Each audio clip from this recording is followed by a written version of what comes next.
Hello, hello. This is Irene with SaugaTalks. Hello, everybody. Hope everyone having a wonderful time this January. I am from snowy Connecticut. I'm Irene. If you're following me, please support the talks I do with wonderful, fascinating people in tech. Follow me on Twitter. Subscribe to YouTube. I want your comments. I want your opinions. I want your suggestions for new topics because I'm privileged enough to speak with fascinating people in tech. Weekly, bi-weekly, depends. But today I'm super excited. With me here, Tomáš Svoboda. Tomáš, how are you? Hello, Irene. Nice to be back again and talk with you. I'm fine, and thank you for inviting me to your talks. Absolutely. How You're absolutely welcome back to SaugaTalks. I know we spoke a few months ago about your work on blockchain frameworks, on open digitalization, wonderful projects you're driving. Today, I kind of want to raise the bar, Thomas, and get your experience, your opinions on. Let's start with Metaverse, okay? Because we're reading left and right. We see all the glitzy pictures of wonderful future of our digital avatars having fun out there in the future. Thomas, do you think Metaverse is already here? Yeah, the Metaverse is already here for a long time. Yeah, because the first time when I saw some ideas like similar to the description of the Metaverse was the Second Life, and it was in 2009. And it was a pretty good simulation of the virtual world where you can connect and you can build the things, you can have a job in there and so on. So that was the first discovering of the kind of the metaverse for me, and it's really long time ago. So now it moved very forward, and I think most of the games are kind of the metaverse because you can meet the people, you can co-work with them, even if it's just a game, but people are collaborating there, and that's what the metaverse is about, I think.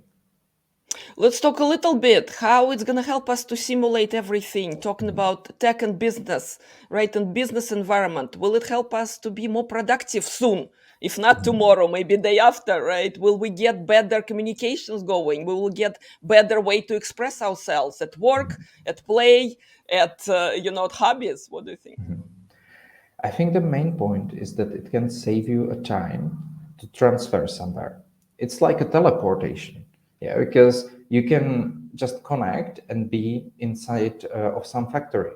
So, for example, if you're a student, you usually are excited to visit some real factory or some real business to, learn from it. But it usually spend a long time before you will get there because you need to travel there. If you're young, you need to have some permit for your teacher that they can take you as a class to visit some factory. But with the metaverse, you can do it immediately. And when we will connect the data from the factories and production lines into the metaverse and into simulation of these factories or 3D models of these factories and so on, the people will be able to visit it almost immediately, especially the students. So it will save them lots of time, which they can spend on learning instead of traveling. Yeah. So that's what I think it's a very important point in there, in metaverse.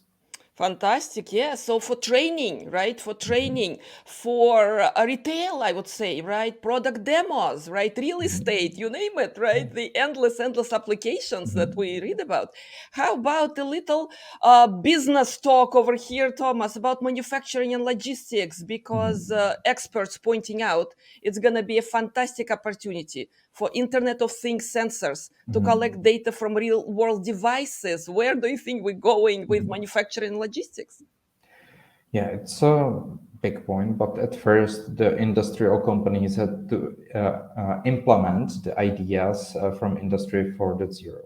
Yeah, because now most of them are at the start of the digitalization or some digital transformation of their businesses. So they are not offering data to even themselves, to use them in the production for feedbacks and so on. So when this will happen, it will be pretty easy to connect it with the metaverse space, whatever platform you will use, because today you can use the blockchain, you can use the NFT pattern, and thanks to this, you can unify the data and provide them to any parties. But at first, the factories need to understand the basic concepts of the Industry 4.0, how to create a unified namespace for the data. And then it will be very easy to create something like the virtual production line in the metaverse, where you can hire someone as a virtual maintainer, because he will see the position of all things on the production line, the robots and pneumatic valves and so on. So if the production line is stopped, he will see the message. He can search in 3D model the whole state of production line, find the error, and then solve it, because most of the time it's just about coding something or reset something, and you can do it remotely. Yeah, but you need to see the production line. So you can use the AR and put it on some hat on person who is in physical production, or you can grab the data if you have good software, and then you can represent it on 3D model, and it will work the same for solve the trouble. Yeah, so that will be really, really huge, yeah, for businesses and metaverse. Fantastic, fantastic. Some experts call the 2022 is the year where blockchain is going mainstream. I know you're involved in a lot of projects. What do you see in terms of industrial adoption of blockchains? Will we see the big growth everywhere, or is it still a far-reach goal for many companies? I think it will not be so fast, because the main real adoption will come with the governments, with the industrial companies, and they are at the start of the digital transformation. Now, most of the companies, you need to convince that digital transformation will save them time and money. Yeah. And just imagine if you will tell them, hey, let's use the blockchain because it will save you another 80% of your effort to build these systems.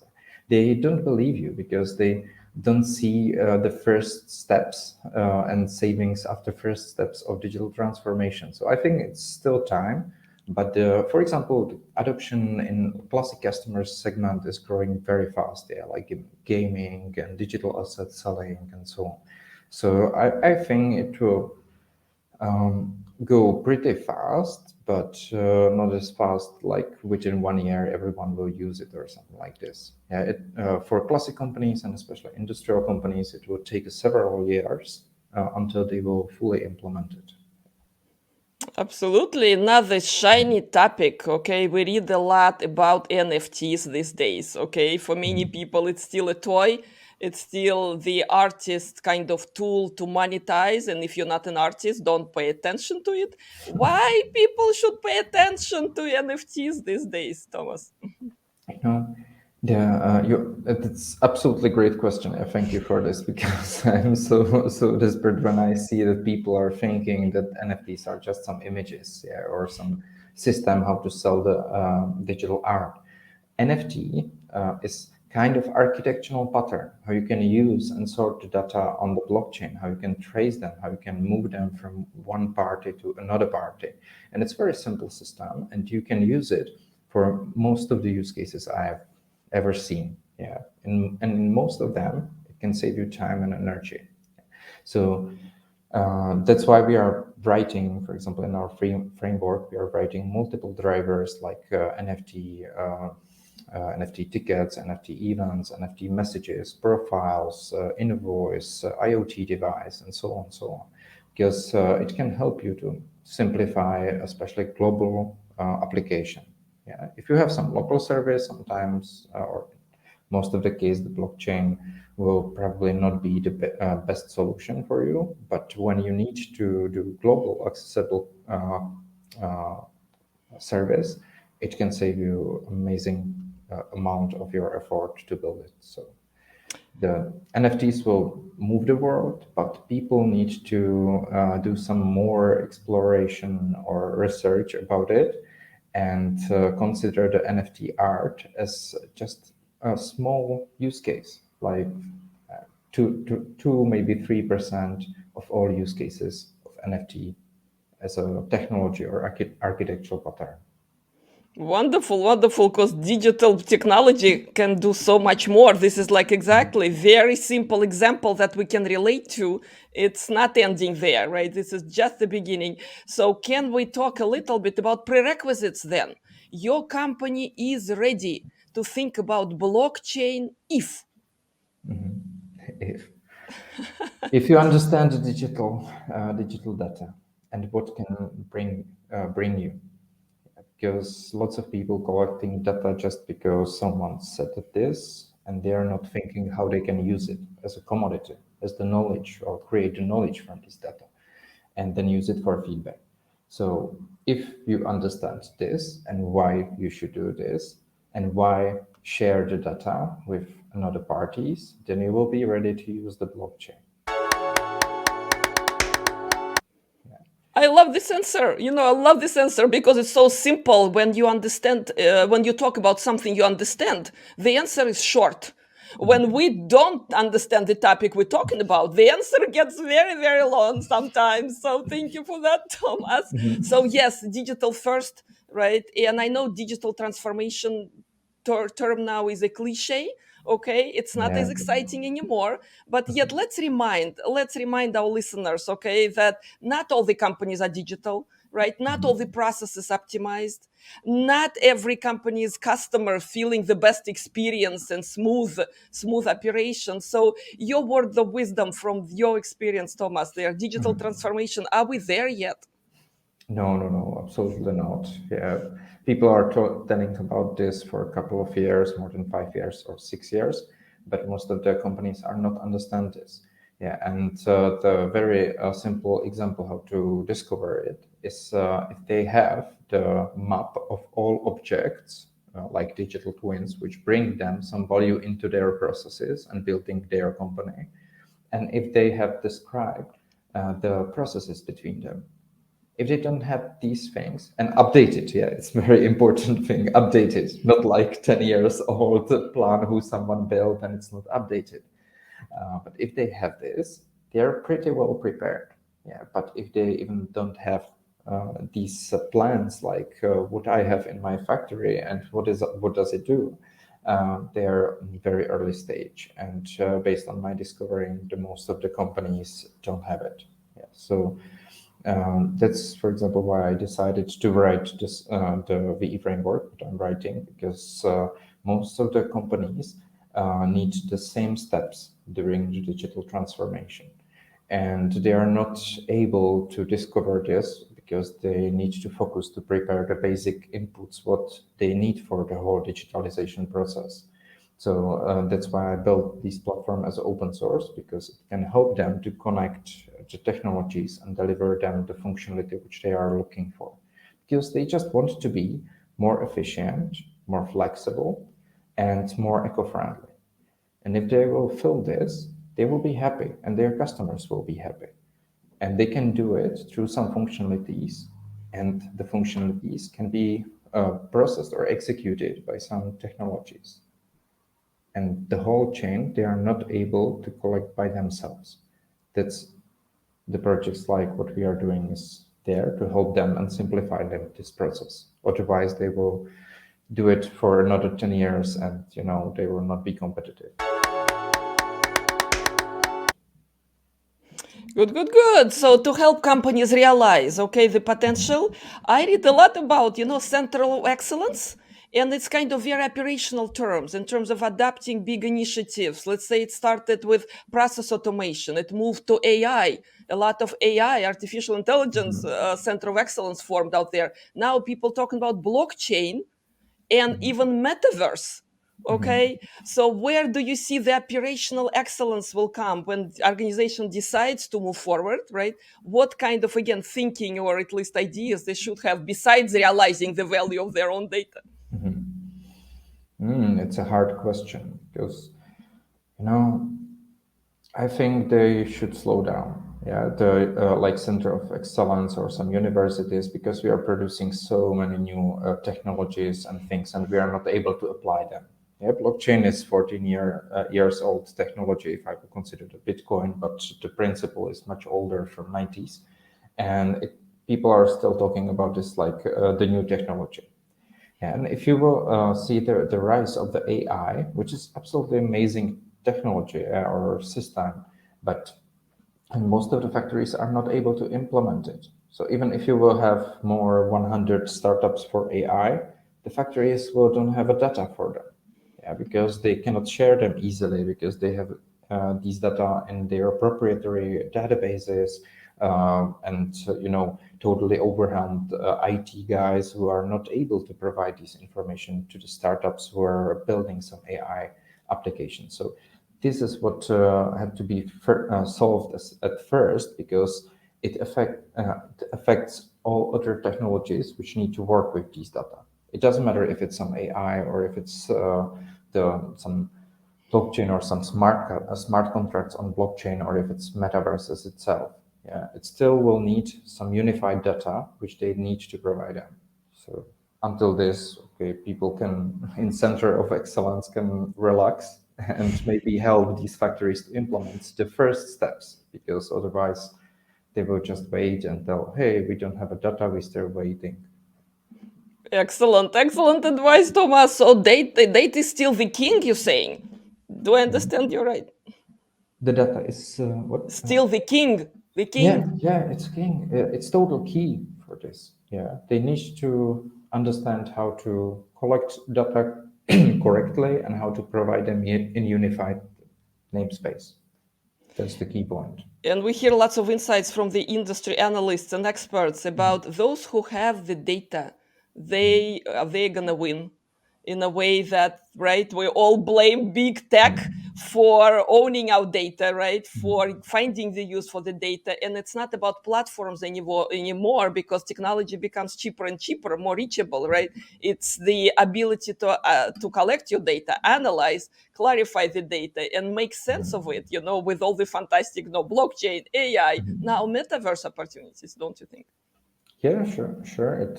The analysis of this data and ownership of this data will be future, yeah, because then you can not simulate, but replay the world situations.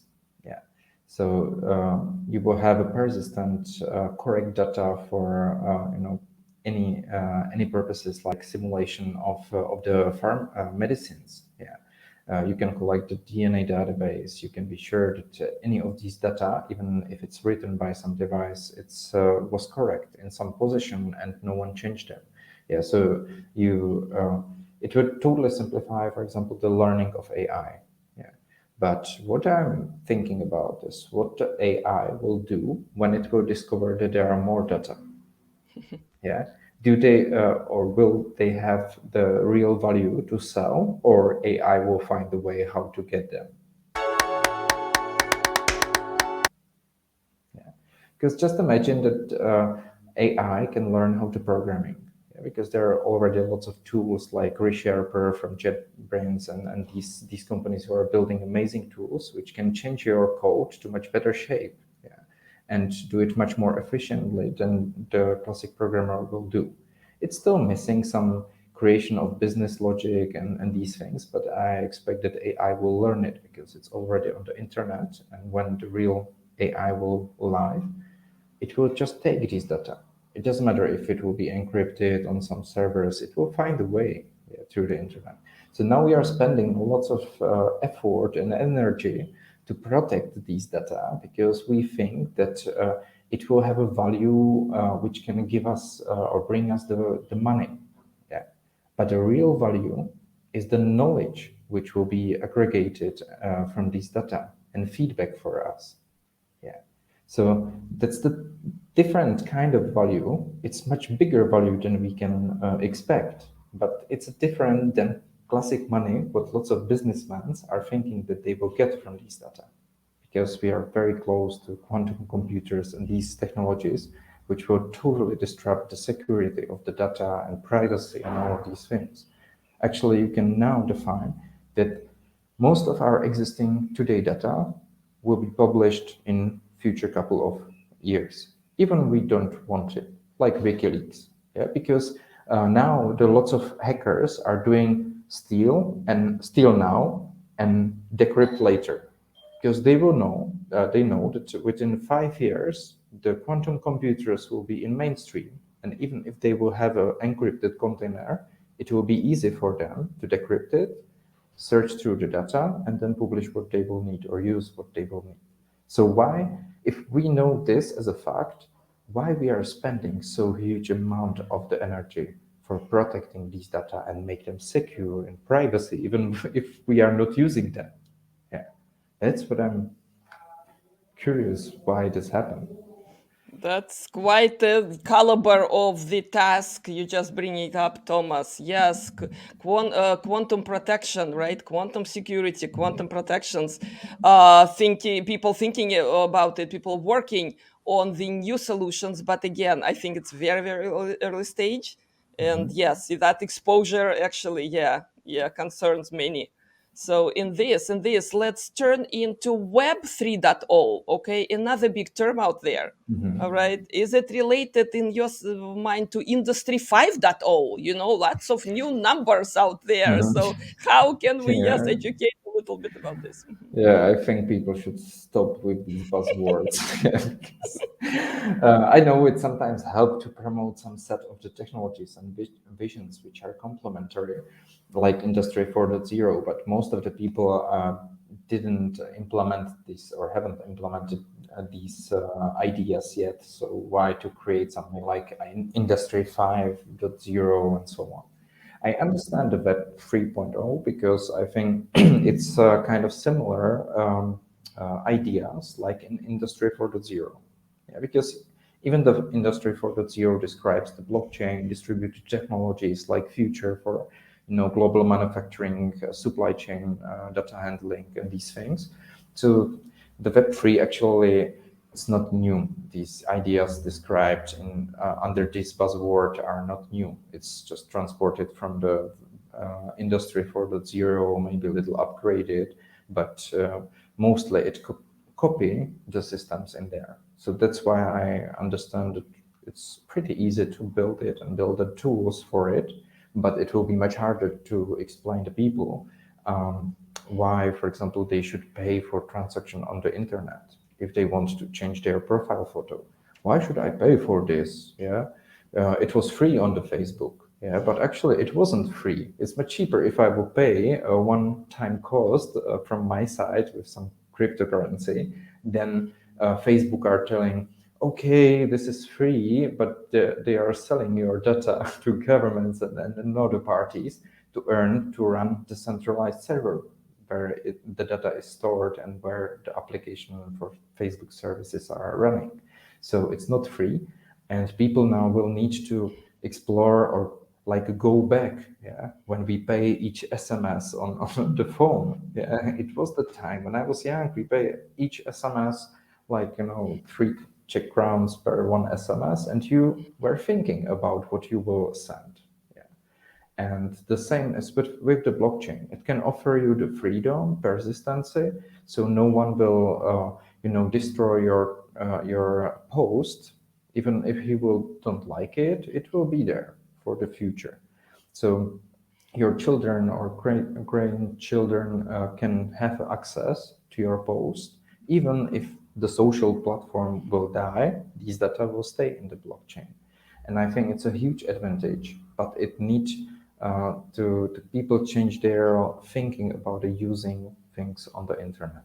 So it will take some time, but I'm pretty sure that this will survive because it opens the world, and governments don't like it. I understand, but they can't stop it. And if they will try to stop it, it will destroy them because they will not accept the technologies which are much more efficient. It can save them more than 80% of their costs. And I had the confirmation from the Czech government that they already analyze it and prove the same, that it will save a lot of money for information systems and running whole government and hospitals, schools, and so on. So if they will try to ban it, they will ban also the technology which can save them, because most of the governments are spending amazing money for IT and IT protection, and they don't know how to solve it. They can solve it with these technologies, which are they are fight against. Yeah. So It will be interesting to watch what the governments in a couple of years will do, and if they will be able to accept it, same as the people. Exactly, because what you're talking about, machines getting smarter, right? Isn't it time for humans to get smarter as well?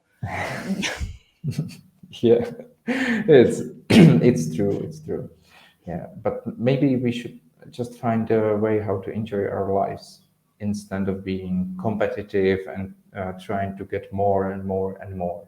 You know, when we invited the wheel, it should shorten your time of working on some field to be earlier with your family.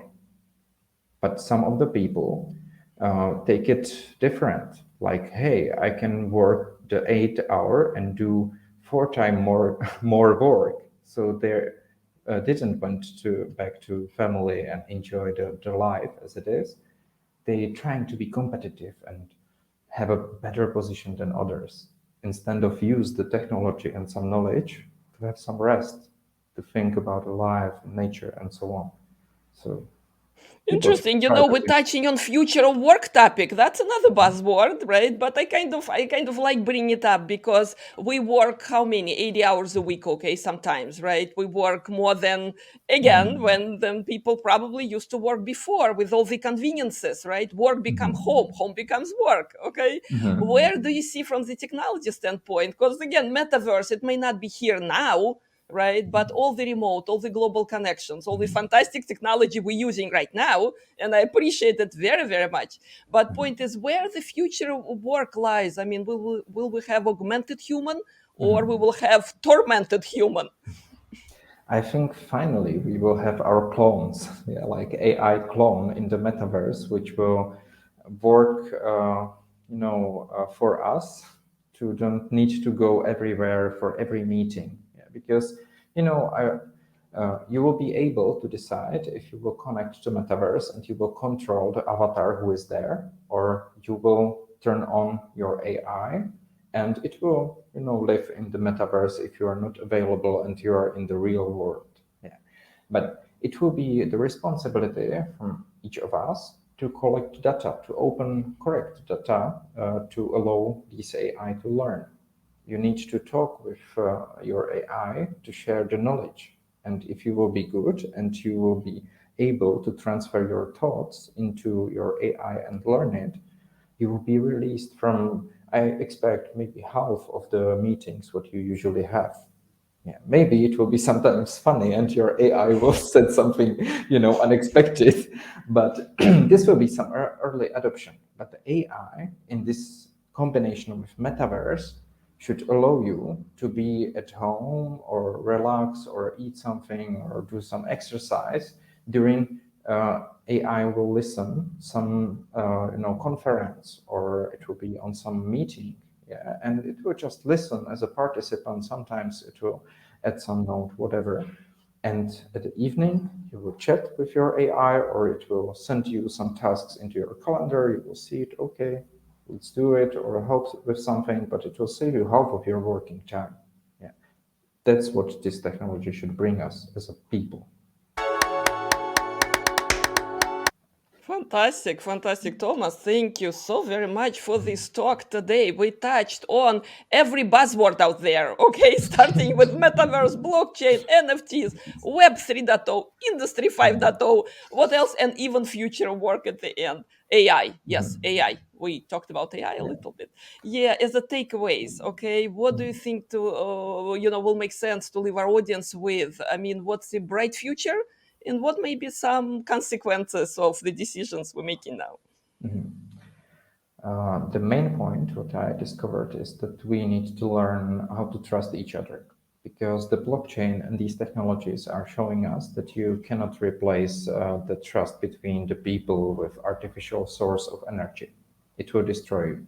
So I see the bright future if we will learn how to trust each other, and bad future if not. Yeah, because it will not work forever.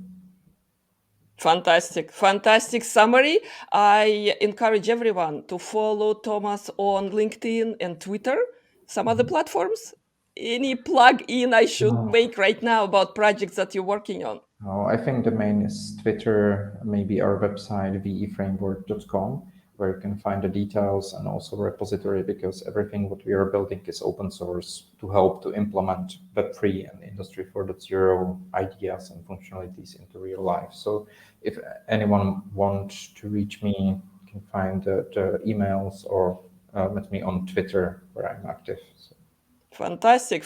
I will put the link in this video. Thank you so very much, Tomáš. Thank you. Have a wonderful beginning of the week. Thank you. Thank you, Irene, for your great questions, and seeing you again. It was a pleasure, and I'm looking forward to meet you again.